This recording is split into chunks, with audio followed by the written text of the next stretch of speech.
आइए सुनते हैं मुंशी प्रेमचंद का लिखा उपन्यास गोदान।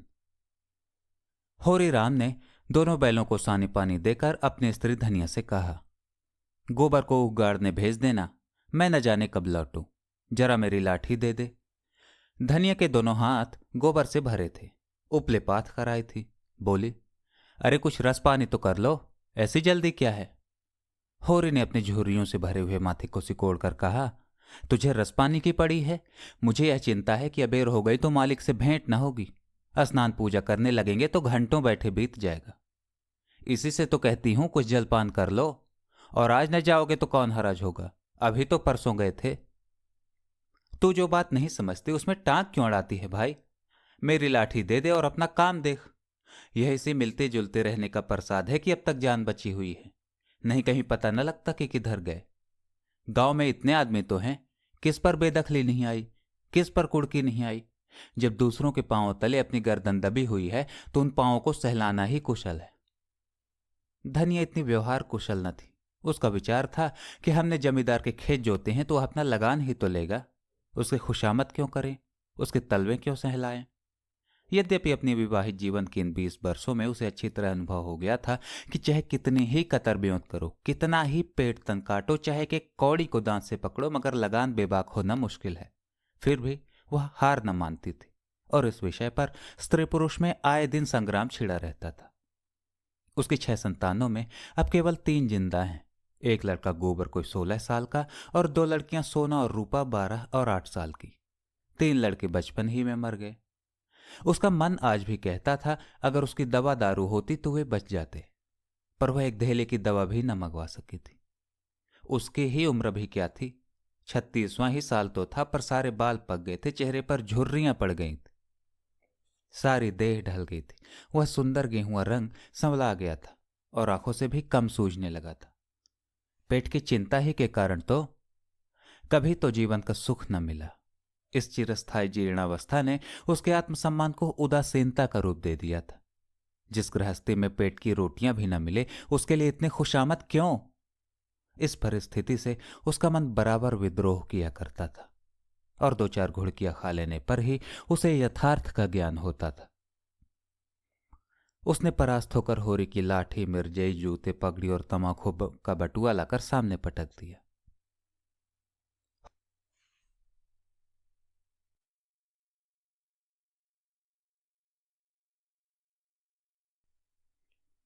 होरी ने उसकी ओर आंखें तरेर कर कहा, क्या ससुराल जाना है जो 5 पोशाक लाई है। ससुराल में भी तो कोई जवान साली सलहज नहीं बैठी है जिसे जाकर दिखाऊं। होरी के गहरे सांवले पिचके हुए चेहरे पर मुस्कुराहट की मृदुता झलक पड़ी। धनिया ने ले जाते हुए कहा, ऐसे ही तो बड़े सजीले जवान हो कि साली सलहजें तुम्हें देखकर रीझ जाएंगी। होरी ने फटी हुई मिर्जाई को बड़ी सावधानी से तह करके खाट पर रखते हुए कहा, तो क्या तू समझती है मैं बूढ़ा हो गया। अभी तो 40 भी नहीं हुए। मर्द 60 पर पाठे होते हैं। जाकर शीशे में मुंह देखो। तुम जैसे मर्द 60 पर पाठे नहीं होते। दूध घी अंजन लगाने तक को तुम मिलता नहीं, पाठे होंगे। तुम्हारी दशा देख देख कर तो मैं और भी सूखी जाती हूं कि भगवान यह बुढ़ापा कैसे कटेगा, किसके द्वार पर भीख मांगेंगे। होरी की वह क्षणिक मृदुलता यथार्थ की सांच में जैसे झुलस गई। लकड़ी संभालता हुआ बोला, 60 तक पहुंचने की नौबत ना आने पाएगी धनिया, इसके पहले ही चल देंगे। धनिया ने तिरस्कार किया, अच्छा रहने दो, मत अशुभ मुंह से निकालो। तुमसे कोई अच्छी बात भी कहे तो लगते हो कोसने। होरी लाठी कंधे पर रखकर घर से निकला तो धनिया द्वार पर खड़ी उसे देर तक देखती रही। उसके निराशा भरे शब्दों ने धनिया के चोट खाए हुए हृदय में आतंकमय कंपन सा भर दिया था। वह जैसे अपने नारीत्व के संपूर्ण तप और व्रत से अपने पति को अभयदान दे रही थी। उसके अंतःकरण से जैसे आशीर्वादों का व्यूह सा निकलकर होरी को अपने अंदर छिपाए लेता था। विपन्नता की सतह सागर में सुहाग ही वह तृण था जिसे पकड़े हुए वह सागर को पार कर रही थी। इन असंगत शब्दों ने यथार्थ के निकट होने पर भी मानो झटका देकर उसके हाथ से वह तिनके का सहारा छीन लेना चाहा, बल्कि यथार्थ के निकट होने के कारण ही उनमें इतनी वेदना शक्ति आ गई थी। काना कहने से काने को जो दुख होता है वह क्या 2 आंखों वाले आदमी को हो सकता है। होरी कदम बढ़ाए चला जाता था। पगडंडी के दोनों ओर ऊख के पौधों की लहराती हुई हरियाली देखकर उसने मन में कहा, भगवान कहीं गौ से बरखा कर दें और डांडी भी सुभीते से रहे तो एक गाय जरूर लेगा। देसी गायें न तो दूध दें, न ही उनके बछवे ही किसी काम के हों। बहुत हुआ तो तेली के कोल्हू में चले। नहीं, वह पछाई गाय लेगा, उसकी खूब सेवा करेगा, कुछ नहीं तो 4-5 सेर दूध होगा। गोबर दूध के लिए तरस तरस कर रह जाता है। इस उम्र में न खाया पिया तो फिर कब खाएगा? साल भर भी दूध पी ले तो देखने लायक हो जाए। बछवे से भी अच्छे बैल निकलेंगे, 200 से कम की गोई न होगी। फिर गऊ से ही तो द्वार की शोभा है। सवेरे सवेरे गऊ के दर्शन हो जाएं तो क्या कहना। न जाने कब यह साध पूरी होगी, कब वह शुभ दिन आएगा। हर एक गृहस्थ की भांति होरी के मन में गऊ की लालसा चिरकाल से संचित चली आती थी। यही उसके जीवन का सबसे बड़ा स्वप्न, सबसे बड़ी साध थी।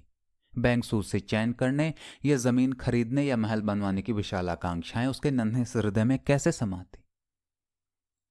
जेठ का सूर्य आमों के झुरमुट से निकलकर आकाश पर छाई हुई लालिमा को अपने रजत प्रताप से तेज प्रदान करता हुआ ऊपर चढ़ रहा था और हवा में गर्मी आने लगी थी।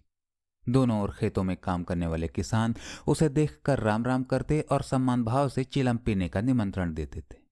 पर होरी को इतना अवकाश कहां। उसके अंदर बैठी हुई सम्मान लालसा ऐसा आदर पाकर उसके सूखे मुख पर गर्व की झलक पैदा कर रही थी। मालिकों से मिलते जुलते रहने का ही तो यह प्रसाद है कि सब उसका आदर करते हैं। नहीं उसे कौन पूछता। 5 बीघे के किसान की बिसात ही क्या। यह कम आदर नहीं है कि 3-3 4-4 हल वाले महतो भी उसके सामने सिर झुकाते हैं। अब वह खेतों के बीच की पगडंडी छोड़कर एक खलीटी में आ गया था, जहां बरसात में पानी भर जाने के कारण तरी रहती थी और जेठ में कुछ हरियाली नजर आती थी। आसपास के गांव की गौएं यहां चरने आया करती थीं। उस समय में भी यहां की हवा में कुछ ताजगी और ठंडक थी। होरी ने 2-3 सांसें जोर से ली। उसके जी में आया कुछ देर यहीं बैठ जाए। दिन भर तो लू लपटने मरना है ही। कई किसान इस गड्ढे का पट्टा लिखाने को तैयार थे। अच्छी रकम देते थे, पर ईश्वर भला करे राय साहब का कि उन्होंने साफ कह दिया, यह जमीन जानवरों की चराई के लिए छोड़ दी गई है और किसी दाम पर भी न उठाई जाएगी। कोई स्वार्थी जमींदार होता तो कहता, गायें जाएं भाड़ में, हमें रुपए मिलते हैं, क्यों छोड़े।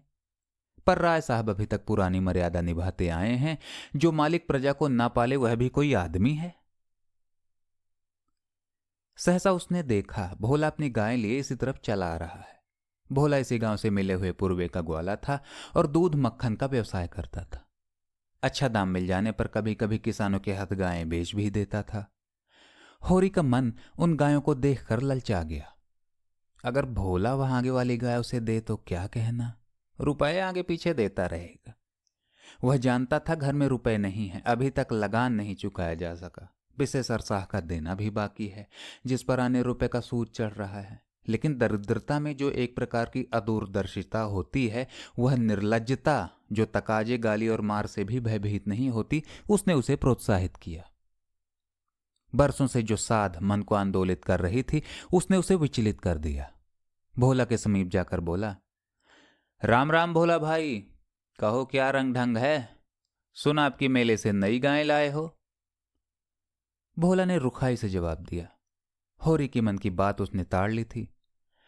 हाँ, 2 बछियां और 2 गायें लाया। पहली वाली गायें सब सूख गई थीं, बंधी पर दूध न पहुंचे तो गुजर कैसे हो। होरी ने आने वाली गाय के पुट्ठे पर हाथ रखकर कहा, दुधार तो मालूम होती है, कितने में ली। भोला ने शान जमाई।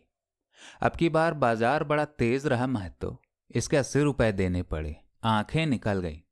30-30 रुपए तो दोनों कलोरों के दिए। 30 पर गाहक रुपए का 8 सेर दूध मांगता है। बड़ा भारी कलेजा है तुम लोगों का भाई। लेकिन फिर लाए भी तो वह माल कि यहां 10-5 गांवों में तो किसी के पास निकलेगी नहीं। भोला पर नशा चढ़ने लगा। बोला, राय साहब इसके 100 रुपए देते थे, दोनों कलोरों के 50-50 रुपए, लेकिन हमने न दिए। भगवान ने चाहा तो 100 रुपए इसी बयान में पीट लूंगा। इसमें क्या संदेह है भाई, मालिक क्या खा के लेंगे। नजराने में मिल जाए तो भले ले लें। यह तुम ही लोगों का गुर्दा है कि अंजुली भर रुपए तकदीर के भरोसे गिन देते हो। यही जी चाहता है कि इसके दर्शन करता रहूं। धन्य है तुम्हारा जीवन कि गौओं की इतनी सेवा करते हो। हमें तो गाय का गोबर भी मयस्सर नहीं। गिरस्त के घर में एक गाय भी ना हो तो कितनी लज्जा की बात है। साल के साल बीत जाते हैं, गोरस के दर्शन नहीं होते। घर वाली बार बार कहती है, भोला भैया से क्यों नहीं कहते?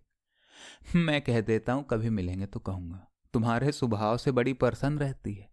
कहती है ऐसा मर्द ही नहीं देखा, जब बातें करेंगे नीची आंखें करके, कभी सिर नहीं उठाते। भोला पर जो नशा चढ़ रहा था उसे इस भरपूर प्याले ने और गहरा कर दिया। बोला, भला आदमी वही है जो दूसरों की बहू बेटी को अपनी बहू बेटी समझे। जो दुष्ट किसी मेहरिया की ओर ताके उसे गोली मार देना चाहिए। यह तुमने लाख रुपए की बात कह दी भाई। बस सज्जन वही जो दूसरों की आबरू को अपनी आबरू समझे। जिस तरह मर्द के मर जाने से औरत अनाथ हो जाती है, उसी तरह औरत के मर जाने से मर्द के हाथ पांव कट जाते हैं। मेरा तो घर उजड़ गया, मैं तो कोई एक लोटा पानी देने वाला भी नहीं। गत वर्ष भोला की स्त्री लू लग जाने से मर गई थी। यह होरी जानता था, लेकिन 50 बरस का खंखड़ भोला भीतर से इतना स्निग्ध है वह न जानता था। स्त्री की लालसा उसकी आंखों में सजल हो गई थी। होरी को आसन मिल गया। उसकी व्यवहारिक कृषक बुद्धि सजग हो गई। पुरानी मसल झूठी थोड़ी है, बिन घर नी घर भूत का डेरा। कहीं सगाई नहीं ठीक कर लेते? ताक में हूं मैं तो, पर कोई जल्दी फंसता नहीं। 150 खर्च करने को भी तैयार हूं, जैसी भगवान की इच्छा। अब मैं भी फिक्र में रहूंगा। भगवान चाहेंगे तो जल्दी घर बस जाएगा। बस यही समझ लो कि उबर जाऊंगा भैया।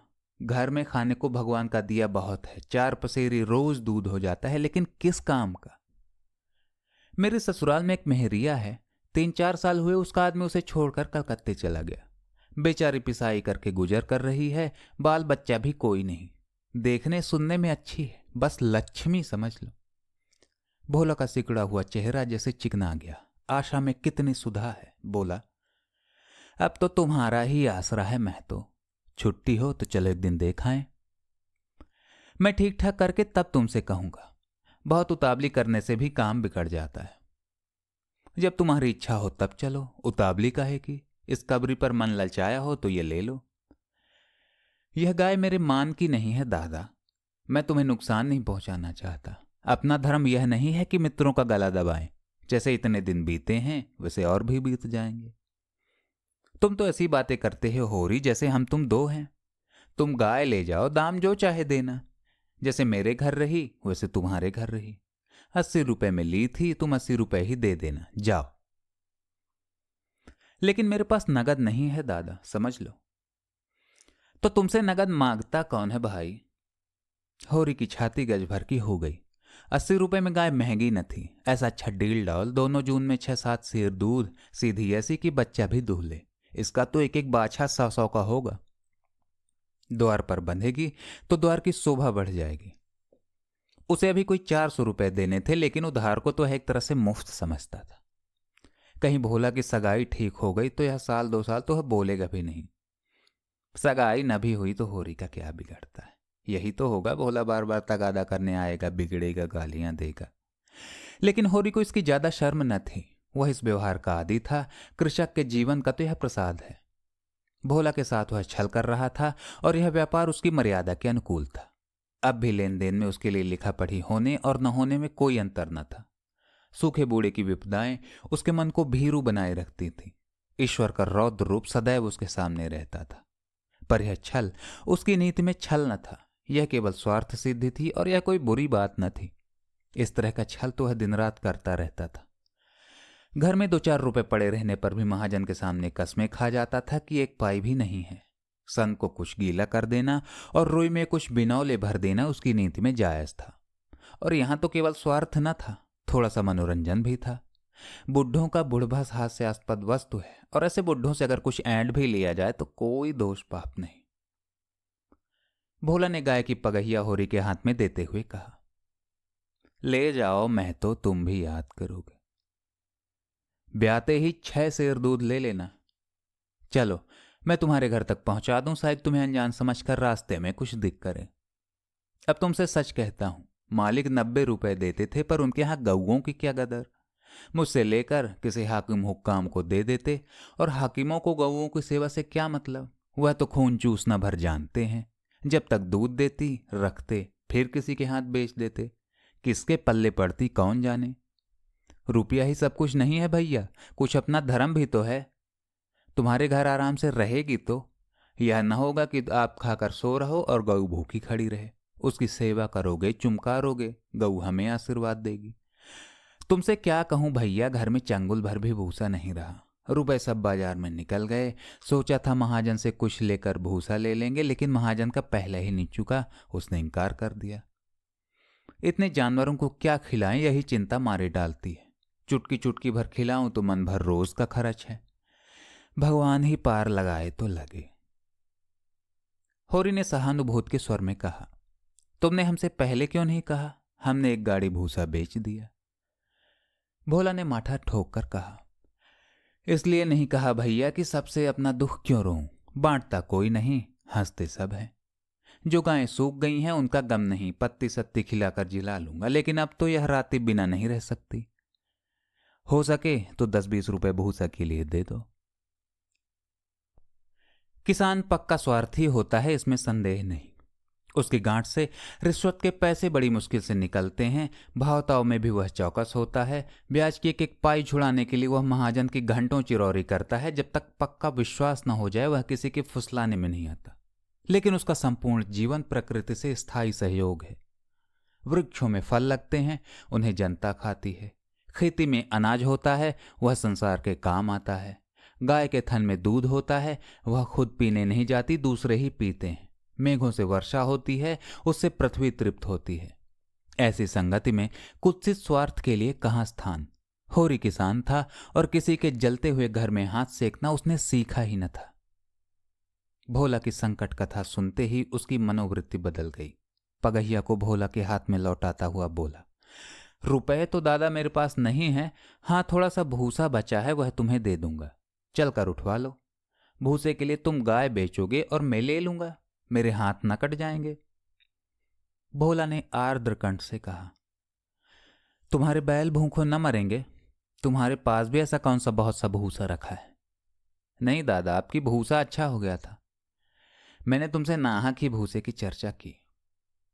तुम न कहते और पीछे से मालूम होता तो मुझे बड़ा रंज होता कि तुमने कैसे इतना गैर समझ लिया।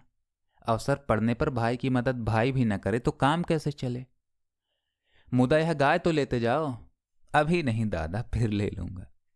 तो भूसे के दाम दूध में कटवा देना। होरी ने दुखित स्वर में कहा, दाम कौड़ी की इसमें कौन बात है दादा। मैं 1-2 जून तुम्हारे घर खा लूं तो क्या तुम मुझसे दाम मांगोगे? लेकिन तुम्हारे बैल भूखों मरेंगे कि नहीं? भगवान कोई ना कोई सबील निकालेंगे ही। आषाढ़ सिर पर है, कड़वी बोलूंगा। मगर यह गाय तुम्हारी हो गई, जिस दिन इच्छा हो घर आकर ले जाना। किसी भाई का नीलाम पर चढ़ा हुआ बैल लेने में जो पाप है वह इस समय तुम्हारी गाय लेने में है। होरी में बाल की खाल निकालने की शक्ति होती तो वह खुशी से गाय लेकर घर की राह लेता। भोला जब नकद रुपए नहीं मांगता तो स्पष्ट था कि वह भूसे के लिए गाय नहीं बेच रहा है, बल्कि इसका कुछ और आशय है। लेकिन जैसे पत्तों के खड़कने पर घोड़ा अकारण ही ठिठक जाता है और मारने पर भी आगे कदम नहीं उठाता, वही दशा होरी की थी। संकट की चीज लेना पाप है, यह बात जन्म जन्मांतरों से उसकी आत्मा का अंश बन गई थी। भोला ने गदगद कंठ से कहा, तो किसी को भेज दूं भूसे के लिए? होरी ने जवाब दिया, अभी मैं राज साहब की ड्योढ़ी पर जा रहा हूं, वहां से घड़ी भर में लौटूंगा, तभी किसी को भेजना। भोला की आंखों में आंसू भर आए। बोला, तुमने आज मुझे उबार लिया होरी भाई। मुझे अब मालूम हुआ कि संसार में मैं अकेला नहीं हूं, मेरा भी कोई हितू है। एक क्षण के बाद उसने फिर कहा, उस बात को भूल न जाना। होरी आगे बढ़ा तो उसका चित्त प्रसन्न था। मन में एक विचित्र स्फूर्ति हो रही थी। क्या हुआ, 10-5 मन भूसा चला जाएगा। बेचारे को संकट में पड़कर अपनी गाय तो न बेचनी पड़ेगी। जब मेरे पास चारा हो जाएगा तब गाय खोल लाऊंगा। भगवान करे मुझे कोई मेहरिया मिल जाए, फिर तो कोई बात ही नहीं। उसने पीछे फिर कर देखा। कबरी गाय पूंछ से मक्खियां उड़ाती, सिर हिलाती, मस्तानी मंदगत से झूमती चली जाती थी, जैसे बांदियों के बीच में कोई रानी हो। कैसा शुभ दिन होगा वह जब वह कामधेनु उसके द्वार पर बंधेगी।